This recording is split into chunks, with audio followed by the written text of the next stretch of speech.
लाल रंग के बिंदिया पूरा इंडिया हिला के चल गेल।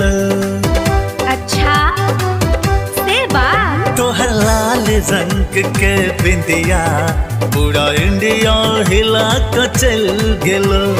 रूप सुंदर तोहर गढ़ल छ, रूप सुंदर तोहर गढ़ल छ, चार चांद लगा के चल गेल।